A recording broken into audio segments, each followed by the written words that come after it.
Mm, mm, mm, mm, mm. The next day.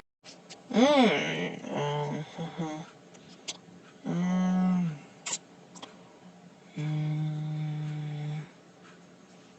mm, the, mm, mm. 6 hours later. Oh, oh, wait, microphone. Mm, mm,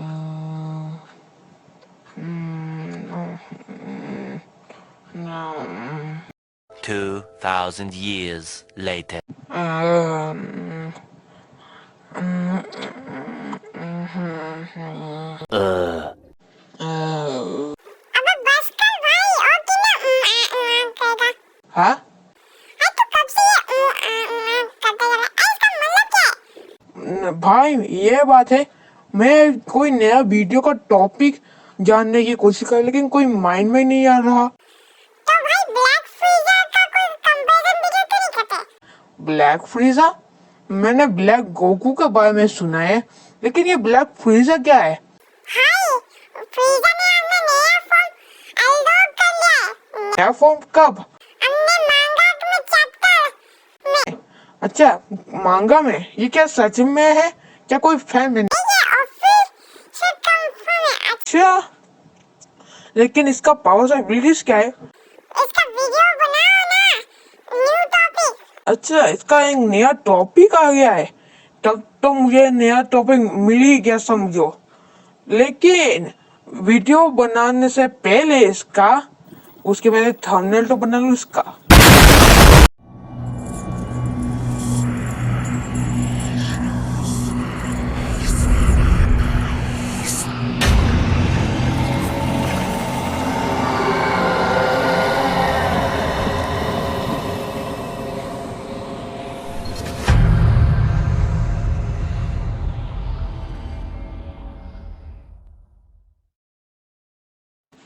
So hello everyone, welcome back to my YouTube channel।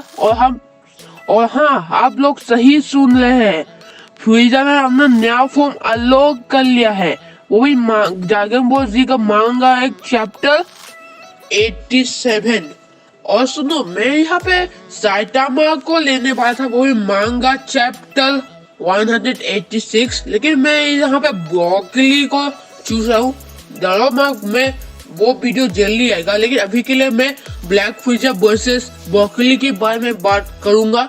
लेकिन उससे पहले, इस versus का video करने से पहले हम ये जान लेते हैं कि आखिर का ये फ्रीजा को नया फॉर्म मिला कैसे। तो चलो इसकी बारे में बात करते हैं। तो फिर चैप्टर 87 में हुआ ये कि जब फ्रीजा एक नया डायमेंशन में जाता है, जहाँ पे टाइम बहुत डिफरेंट में जाता है, तो वहां पे उसने बहुत खतरनाक ट्रेनिंग करके ये फॉर्म हासिल किया है। तो वहां पे फ्रीजा ने कहा है वो अभी वेजिटा गोकू से टाइम पावरफुल है, और साथ ही साथ ये भी कहा है उसने गोकू और वेजिटा को सरपास कर दिया है। और यहाँ का फ्रीजा इतना पावरफुल गया कि उसे सिर्फ एक ही ब्लो में गोकू और वेजिटा को डिग कर दे डाली। और सिर्फ इतना ही नहीं, उसने एलिक और गैस जैसे पावरफुल बीम्स को भी खत्म कर दिया, वो भी एक वो में। और वहां पे गैस का सिर्फ हड्डी का ढांचा ही बचा था बस। और वहां पे गोकू और वेजिटा हील हुए पड़े थे, लेकिन वहां पे गैस आता है और अपनी टेनिकल से बहुत गंदा डैमेज देता है। लेकिन पता नहीं वहां पे फ्रीज आता है, और जब अपनी सिर्फ सिंगल हाथ से गैस को सिर्फ एक हड्डी का ढांचा बदल देता है, मतलब वो उसे वहां पे खत्म ही कर देता है, सिर्फ उसका हड्डी बचा था बस। और वहां पे वो अपने बहुत ब्रूटली दिखाता है, वहां पे सिर्फ गैस का हड्डी का स्कल रहता है ना, वो अपने पैर से वो खुचल देता है, उससे तोड़ देता है। और मैं सर्च करा हूँ, इस फोटो में वो बहुत ब्रूटली दिखाए, अगर एनिमे में होता तो बहुत जोर से कितना ब्रूटल होता। और भाई फ्रीजर बहुत पावरफुल हो चुका है, क्योंकि उसने सिर्फ गैस को हटा दिया, वो भी बिना एफर्ट के। और ये अगर कमाल की बात नहीं है तो और क्या कमाल की बात है। तो हाँ, फ्रीजा, गोकू, एमिआई और वेजिटा अल्टरनेट से पावरफुल है। और वो बहुत पावरफुल है उस समय में। लेकिन मत भूलो कि गोकू और वेजिटा ऐसा है जो कभी चैन से बैठने नहीं पाता। वो गोकू तो एक नया फॉर्म को अनलॉक कर लेगा सब प्रैक्टिस कर करके, और वेजिटा को उसे देख के ही साल पास करने का मन आ रहा है। और उस समय में वहाँ पे विश आता है और उस दोनों को लेके जा देता है। तो फिर मे भी ये हो सकता है विश से बहुत कड़ी ट्रेनिंग है और गोवा भेजा कोई नया फॉर्म अनलॉक है जो कि अभी कहा नहीं जा सकता, क्योंकि गोकू ने अभी अभी हमने नया फॉर्म को अनलॉक किया है। तो हो भी सकता है वेजिटा में एक नया फॉर्म को अनलॉक कर दे। लेकिन ये जैसे यहाँ पे भी खत्म नहीं होती। जब विश उन दोनों को लेके जा रहा होता है ना, तो वो ये कहता है किसी यूनिवर्स के कोने में एक बहुत स्ट्रॉन्ग फाइटर है यूनिवर्स में, और फ्रीजा ने भी कहा है अभी उन दोनों से अभी कोई लेना देना नहीं है। तो हो भी सकता है वो यूनिवर्स के सबसे स्ट्रॉन्ग फाइटर से लेना देना है। क्या फिर फ्रीजा को ये पता हो अभी उन पावर्स पे उस दोनों का भी कोई काबला नहीं है, तो क्यों ना सोचा यूनिवर्स के सबसे स्ट्रॉन्ग फाइटर से लड़ा जाए इस कमजोर से ज्यादा। यही बिलीव करने की वो यूनिवर्स का सबसे स्ट्रॉन्गेस्ट फाइटर है, सबसे स्ट्रॉन्गेस्ट फाइटर।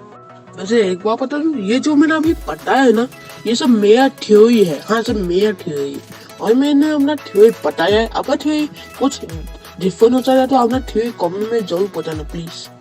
तो फिर मैं यहाँ पे ये कहना चाहता हूँ, क्या ब्लैक फ्रीजा ने गोकू का MUI और वेजिटा का अल्ट्रा को सेल्फ पास किया है? हाँ, इस चैप्टर में ये दिखाया गया है कि उस लोगों ने मतलब फ्रीजा ने सेल्फ पास कर लिया है उन दोनों को। लेकिन अभी कोई कहा नहीं जा सकता, तो हो भी सकता है फ्रीज गोकू को और वेजिटा को बहुत अच्छी ट्रेनिंग देके उस ब्लैक फ्रीजा से सेल्फ पास कर दे। अभी कुछ कहा नहीं जा सकता। तो फिर हाँ, यही था ओरिजिन्स ऑफ फ्रीजा न्यू फॉर्म। तो फिर अब चलो बैटल की तरफ। तो सबसे पहले हम बाउली की पावर्स और एबिलिटीज की बात करते हैं। तो बाउली एक लेजेंडरी साइन है जो कि लाखों में सिर्फ एक बार आता है, और ये क्योंकि बहुत रेयर है तो फिर इसका पावर्स और एबिलिटीज कम नहीं होगा। तो फिर बाउली बचपन से ट्रेनिंग नहीं किया है, लेकिन बिना ट्रेनिंग के जैसे ही ये वेजिटा और गोकू से लड़ाई करता है ना, तो बिना ट्रेनिंग किए ही उसने उन दोनों को बैन ही बजा दिया है। और गोकू और वेजिटा ऐसे साइंस है जिन्हें लाखों में ट्रेनिंग किया है। एंजल्स और गॉड ने भी उसे ट्रेनिंग किया है, लेकिन फिर भी बाउली को वो एक भी बार भी बाका नहीं कर सका है।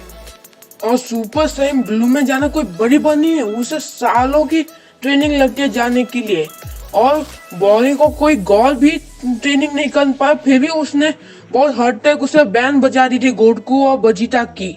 और साथ ही साथ बाउली बहुत फास्ट रहा है, मतलब वो लड़ाई कर करके अपने ओपोनेंट को देखता है कि वो कैसे अटैक्स करता है, कैसे वो लड़ाई करता है। और बस ऐसे लड़ाई देख देख के बस हो गया उसकी ट्रेनिंग। और जब गोकू और बाउली फाइट कर रहे थे ना, तो फिर एंड में गोकू यही कहा था वो उसे बीवे से भी बहुत पावरफुल लगा था। बीवे से जो यूनिवर्स 7 का गॉड ऑफ डिस्ट्रक्शन है, और जिसने गोकू के साथ भी लड़ाई की है, और बहुत टफ ओपोनेंट था गोकू के साथ। और अगर गोकू ने ये कहा है तो समझो कितना खतरनाक है बाउली। और साथ ही समय सीरियसली करो, अगर कोई उसे ट्रेन करता है जैसे कि विश, अगर विश बाउली को ट्रेन करता है तो भाई जैसे ही वो ब्लू फॉर्म में होगा, भाई बाउली तो ब्लू गोकू का MUI से भी बहुत पावरफुल हो जाएगा अगर किसी का ट्रेन करता है। और ये कंफर्म भी है, बाउली बहुत लेजेंडरी साइन है जो लाखों में सिर्फ एक बार आता है, तो उसका पावर्स और एबिलिटीज तो ऐसा ही रहेगा ना। तो हाँ, अगर इन दोनों में कभी फाइट होती है ना, तो बैटल बहुत डिस्ट्रक्शन जाएगा। वैसे ब्लैक फ्रीजा गोकू MUI और अल्ट्रा इंस्टेंस वो भी वेजिटा का बहुत पावरफुल है, लेकिन क्या ब्लैक फ्रीजा क्या आप इतना पावरफुल है? क्या वो बाउली जो लेजेंडरी सेन को हरा सकता है? चलो अभी डिस्कस करते हैं। तो बस ठीक है, अब जो ये डिस्कस करते हैं, अगर इन दोनों में कभी फाइट होती है तो कौन जीतेगा इस बैटल में? तो फिर ये दोनों ही बहुत पावरफुल कैरेक्टर्स है, लेकिन हम ये जानते हैं इन दोनों से सबसे पावरफुल कैरेक्टर्स कौन है। तो मेरा ओपिनियन, और सुनो ये जो मैं अभी बताने वाला हूँ ना, ये सब कुछ मेरा ओपिनियन है। आप लोगों का ओपिनियन डिफरेंट हो सकता है, इसे आपका ओपिनियन प्लीज कमेंट में बताएं। तो मेरा ओपिनियन से ब्लैक फ्रीजा लेजेंडरी बोयॉन्स से बहुत पावरफुल है। अब मैं बताऊंगा ये कैसे। तो फिर सुनो, वॉली बहुत पावरफुल है, वो बिना प्रैक्टिस किए ही उन दोनों का बैंड बजाया है, लेकिन अभी वो इतना पावरफुल नहीं है वो गोकू, एमी आई और वेजिटा अल्डर से लड़ सके। मतलब वो इतना पावरफुल नहीं है उसे हरा सके, भले वो उसका दूसरा फॉर्म को हरा सके, लेकिन ये दोनों का फॉर्म बहुत पावरफुल है। वॉली उन दोनों का फॉर्म को नहीं आ सकता, लेकिन ब्लैक फ्रीजा ने आते ही उन दोनों को सरपास कर दिया, उन दोनों का पावरफुल फॉर्म को। और साथ ही साथ फ्रीजा ने गैस को हटा, वो भी विदाउट हैफेट, और उसे राग में मिला दिया। लेकिन ऐसा भी नहीं है ब्लैक फ्रीजा उस पर अटैक कर देगा और वॉली से चुप बैठे रहेगा, नहीं वो भी उल्टा अटैक होगा। और वैसे ये लेजेंडरी है तो फिर डैमेज तो बहुत होगा, और ये डिस्ट्रक्शन तो बहुत ही पूछो ही मत। ये दोनों ही ना पावर, तो सोलो डिस्ट्रक्शन कितना होगा अगर ये दोनों फाइट करेंगे। वैसे मैं यकीन से भी नहीं कह सकता या ब्लैक फ्रीजा जीतेगा इस बॉल के फाइट में, क्योंकि अभी हमें सब इतना ही पावर्स देखने के मिली है। हो भी सकता है हमें फ्यूचर में उसका और पावर्स विजिबल हो जाए, लेकिन अभी के लिए हम कुछ नहीं बोल सकते। अभी के लिए इतना पावर्स और एबिलिटीज के लिए हमें फाइट करना पड़ेगा। लेकिन हाँ, अभी ब्लैक फ्रीजा बाउल से बहुत पावरफुल है इन माय ओपिनियन, क्योंकि भाई उन्होंने गैस को हराया है और साथ ही साथ गोकू और वेजिटा का पावरफुल फॉर्म को भी आया है। तो फिर इसीलिए ब्लैक फ्रीजा बाउली से बहुत पावरफुल है। तो हाँ, आज के लिए सिर्फ इतना ही। I hope this enjoy this video. और हाँ, मैं फिर से बोला हूँ, ये जो मैंने अभी बताया है ना, ये सब मेरा ओपिनियन है, आपका ओपिनियन डिफरेंट हो सकता है, तो प्लीज अपना ओपिनियन कमेंट में बताओ। तो हाँ, अभी के लिए सिर्फ इतना ही। अब हम मिलते हैं नेक्स्ट वीडियो में, तब तक के लिए गुड बाय।